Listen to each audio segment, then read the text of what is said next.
जनविश्वास महारैली में पधारे हुए श्रीमान राहुल गांधी जी, लालू प्रसाद यादव जी,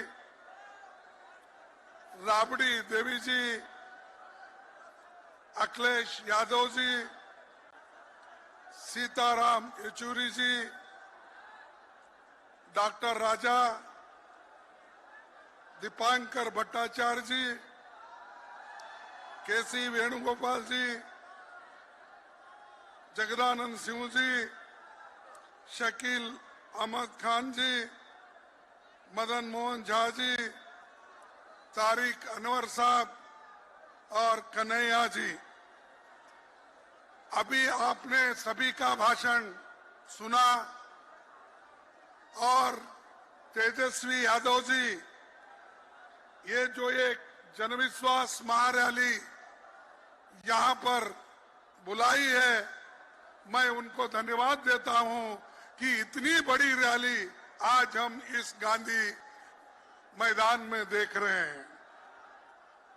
ये बिहार में जनविश्वास यात्रा जो आयोजन तेजस्वी जी ने किया, उसके लिए तो मैं बधाई देता हूं और बिहार से राहुल जी के नेतृत्व में निकली भारत जोड़ो न्याय यात्रा को आप लोगों ने भारी समर्थन दिया, इसके लिए भी आप सबका मैं धन्यवाद करता हूं।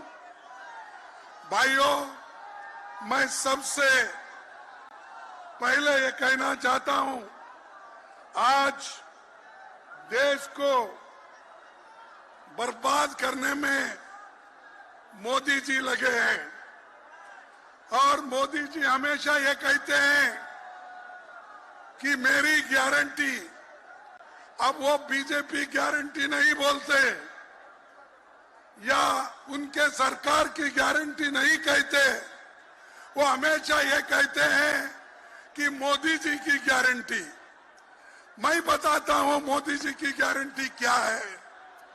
मोदी जी की गारंटी ये है, उन्होंने 2014 में ये कहा था कि 2 करोड़ नौकरियां हर साल युवाओं को दूंगा। क्या उसने दिया? क्या उसने 2 करोड़ नौकरी दी?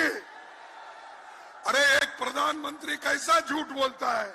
आप झूठ बोल रहे हैं, मोदी झूठ बोलता है? नहीं, ठीक है। अब फिर उसने ये कहा कि बाहर से काला धन लाकर हर एक को 15-15 लाख उसके जॉब में डालूंगा बोला। आपको 15 लाख मिले? नहीं मिले। फिर मोदी झूठ है क्या आप झूठ है? मोदी झूठ है। फिर 2022 तक सभी लोगों के लिए पक्के मकान मैं बनाऊंगा कहा। क्या पक्के मकान सबके बने? नहीं बने। तो मोदी झूठ है क्या लोग झूठ है? मोदी झूठ है। किसानों की आमदनी 2 गुनी करने का उन्होंने वायदा किया था। क्या उसने हर एक को मकान दिया? पक्का मकान दिया? नहीं। तो वो झूठ है।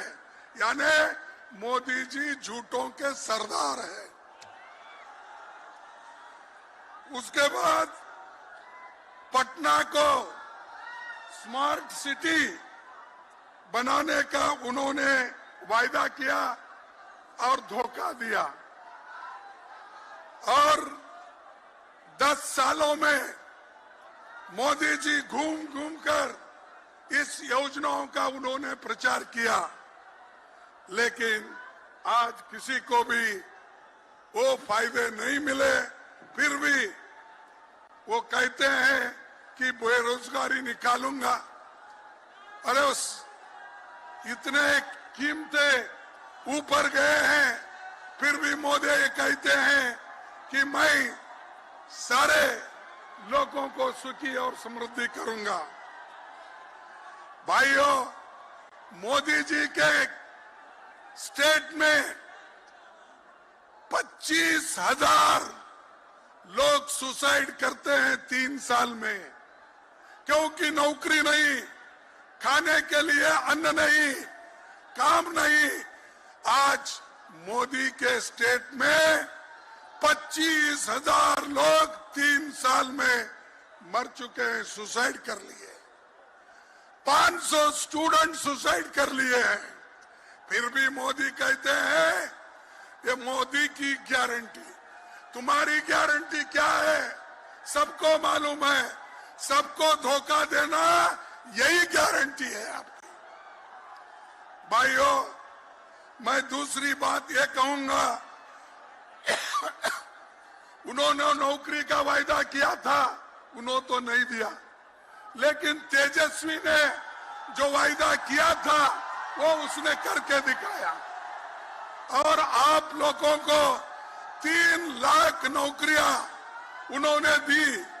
तो ये समझिए, इंडिया गठबंधन वाले जो कहते हैं वो करते हैं, उसका उदाहरण यही है। तीसरी बात, आज इंडिया गठबंधन बीजेपी का मुकाबला कर रही, मोदी का मुकाबला कर रही। जब तक आप मोदी को नहीं हटाएंगे, इस देश में सुख और समृद्धि नहीं रहेंगी, लोकतंत्र नहीं बचेगा, संविधान नहीं बचेगा। संविधान बचना है, लोकतंत्र बचना है, तो आप सभी लोग मोदी को हटाना चाहिए, बीजेपी को हटाना चाहिए, क्योंकि ये हर युवाओं का, हर आदमी का ये इच्छा है।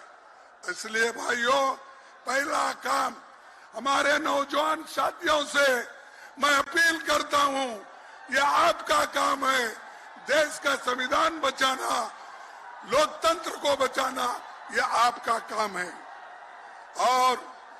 और एक बात मैं कहता हूं, आज जो भी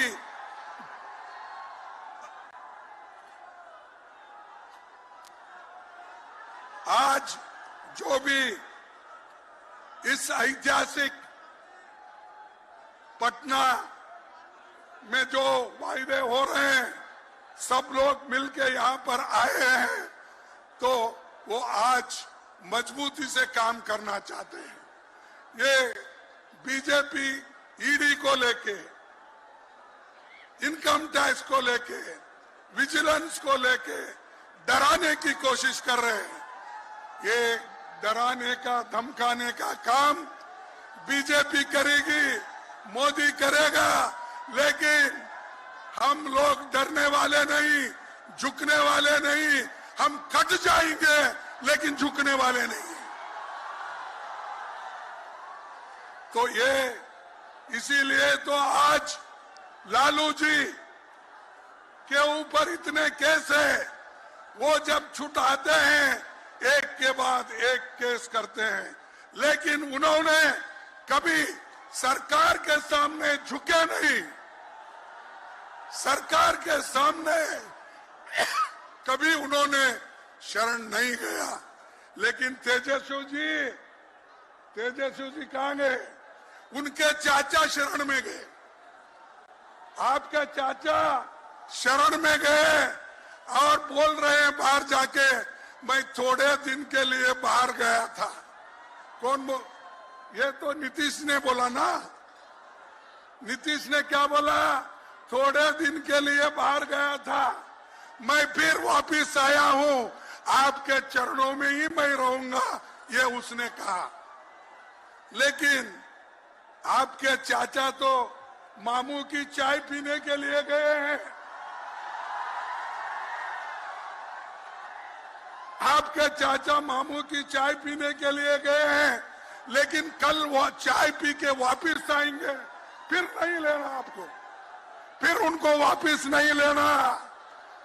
इसीलिए जो लोग आइडियोलॉजिकली तत्वों के ऊपर अपनी पूरी शक्ति नहीं लगाते, तत्वों के आधार पर लड़ते नहीं, उन लोगों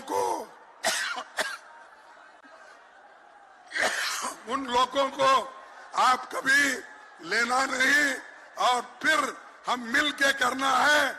जरूर 2024 में हम सभी मिलके ज्यादा से ज्यादा सीट लाएंगे और बीजेपी को हराएंगे, यही मैं बात करता हूं।